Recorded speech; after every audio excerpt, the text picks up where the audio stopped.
Coming up tonight on Channel 5 Gamecock News, the search for Jacksonville State University's newest president is still underway. An Al-Shabaab terrorist group attacked a Kenyan university in Garissa, killing 147 college students and wounding 79. We have been following the Jodi Arias trial for many years now, and tonight we learn about her sentencing. And you don't want to miss the funny chimps from the Netherlands that knocked down a drone that was trying to film a popular animal TV show. Gamecock News starts now.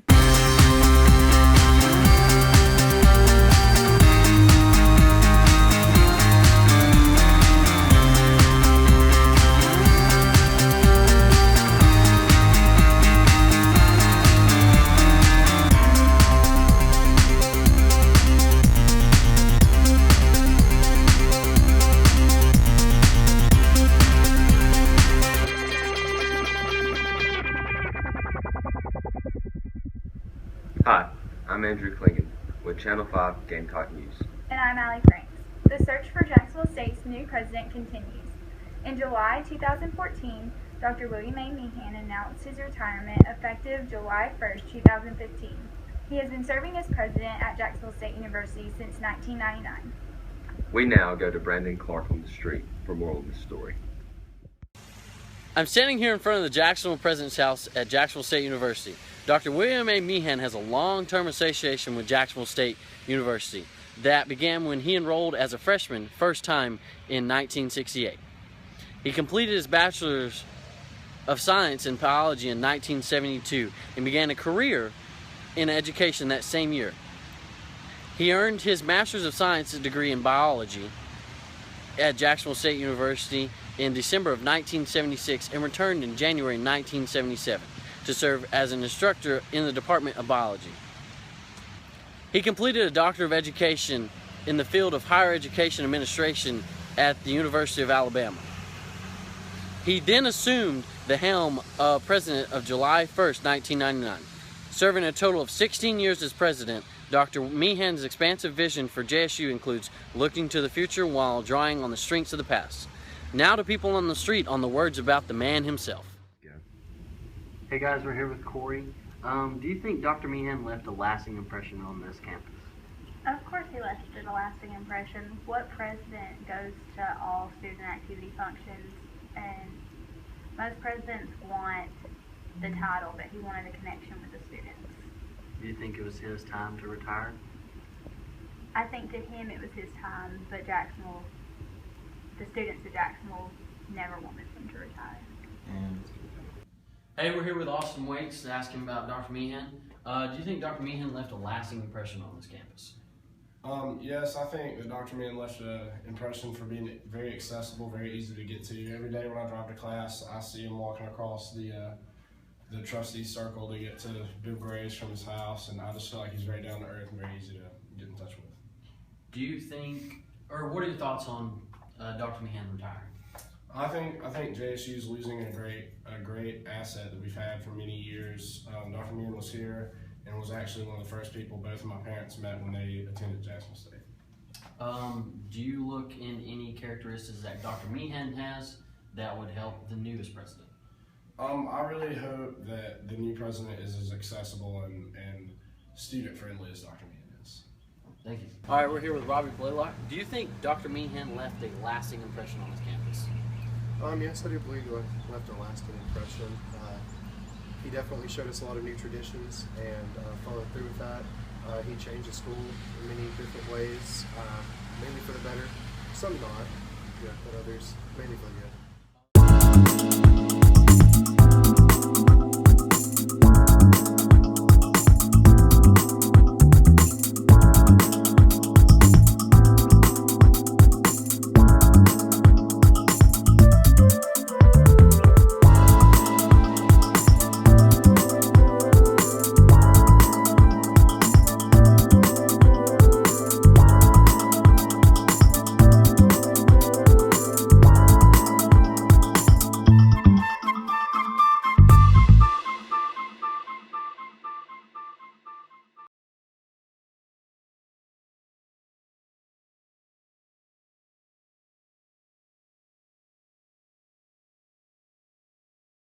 Throughout the week, we've experienced a lot of different weather patterns here in Jacksonville. For more, we go to Brandon on the street. Hey guys, we're here at the Houston Cole Library checking out the weather. The rain just has started to lighten up a little bit. Probably not going to come back until early in the morning tomorrow. The roads are still pretty wet and the sidewalks are still kind of flooded. Be careful in your travels. Watch what's going on the roads. You may have a little puddle that you don't think is too big. But here's back to y'all with the 5-day forecast. As we can see on this map right here, it's going to be raining the rest of the night. This should clear up by tomorrow morning, if not Saturday at the latest.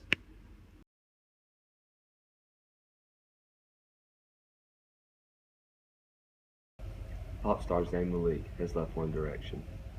3 weeks ago, the singer left the popular boy band in the middle of their world tour due to stress problems.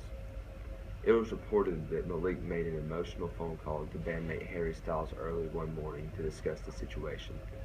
The next day, he released a statement and made his decision public. The news of the break has caused an uproar of emotion among One Direction fans. I was really hurt and really ticked off. I just really love them, and they make me happy when I'm sad, and I like to dance when I hear their music, and I just think they're really beautiful, and so I really just love them. I was really confused. I didn't get it because I thought they were going to be together forever, and I thought they were like brothers, but he didn't even tell them. He left without telling them, and so that upset me. Future. I think that they're going to be fine because everyone still loves them, but not him anymore. No, I do not want to see Zayn pursue a solo career because I'm mad at him and I will not support him because he should not have left him like he did. On a scale of 1 to 10, I was really distraught. I would probably say like a 7 because I was not prepared for this, and I was actually in another country when I heard the news, and I didn't really know what to do because I was trying to keep calm for everyone else. I didn't want them to make fun of me.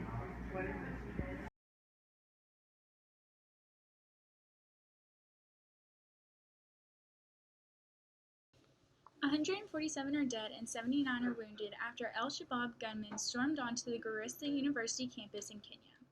580 students were evacuated after news broke out that 5 unidentified gunmen had broken into campus around 5:30 in the morning. The students said that there was mass confusion among everyone because the students were trying to figure out the severity of the situation. The gunmen confronted all of the students about their religion. Muslims were let go, while the Christians were taken into hostage or were shot on spot. This is the same group that is responsible for the attack at Nairobi's Westgate Mall about 18 months ago, where many were left wounded from gunfire and 4 were airlifted to nearby hospitals. Students were taken to government facilities and they made plans there to go back to their homes. Vigils for the 147 students whose lives were tragically taken are set for sometime next week.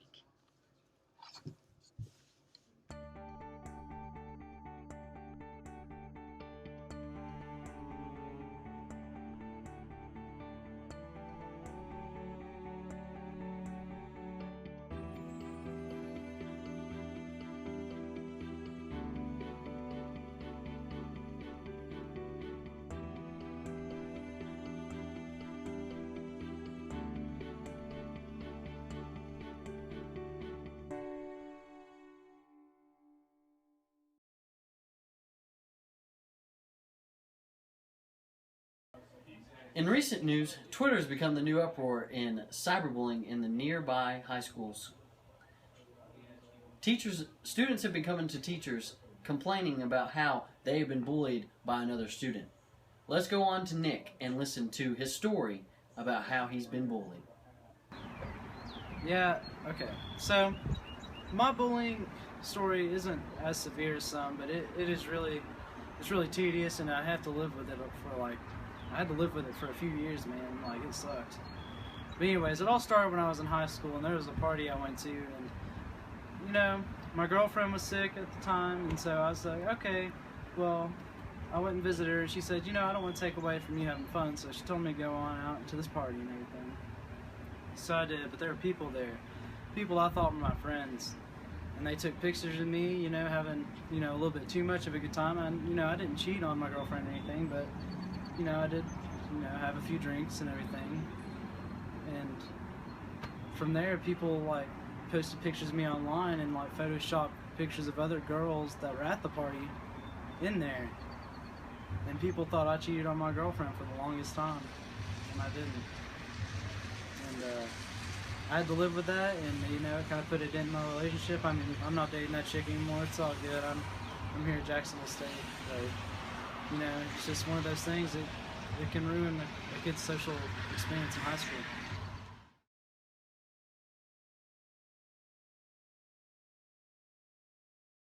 Now on to an important matter, the case on Jodi Arias.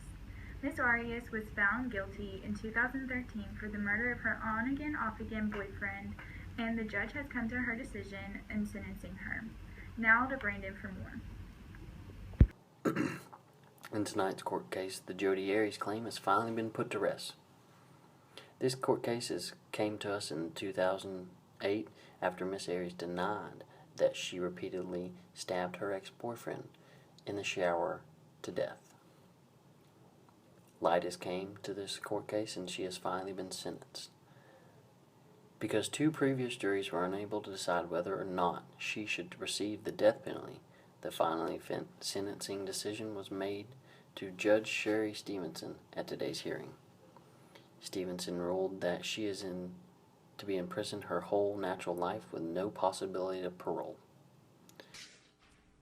The court has considered the nature and circumstances of the offense. I have considered the aggravating factor found by the jury. I have identified aggravating and mitigating factors and considered those factors in arriving at a sentence for Miss Arias. As aggravation, the court finds, as the jury found, the crime was especially cruel. The offense was committed with at least 2 deadly weapons, a gun and at least 1 knife. The crime involved substantial planning and preparation. The defendant did not render aid to the victim. The defendant destroyed evidence at the crime scene. The defendant went to great lengths to conceal her involvement in the crime. The court has also considered, as an aggravating factor, the emotional and financial harm to the victim family members. As mitigation, the court finds the defendant has no prior criminal history. The defendant has family and community support. The defendant has mental health issues. The court has also considered the defendant's childhood background, family history, and her expressed remorse.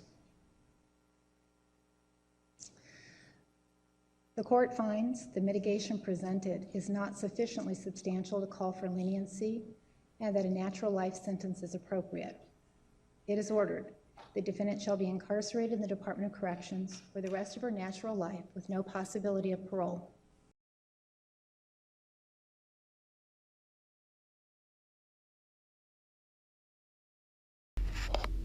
Chimpanzees in the Netherlands have made it clear what their feelings are on being filmed.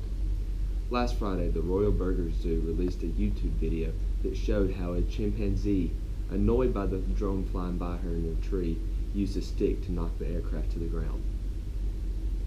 Once the intelligent apes discovered the aircraft, they quickly armed themselves with sticks to bring it down, the zoo posted.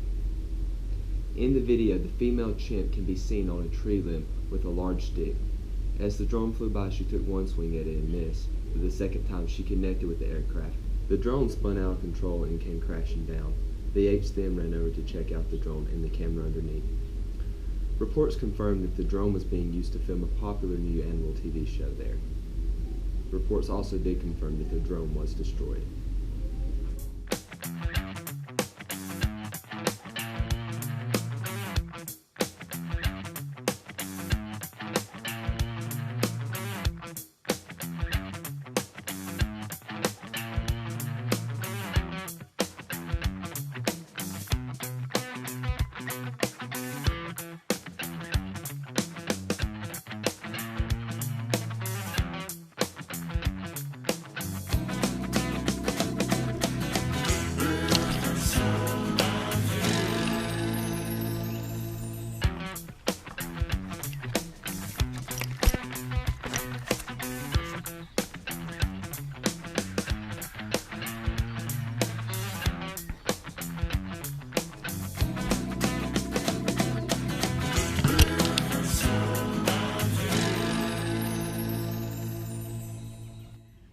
they're testing the evolution of man.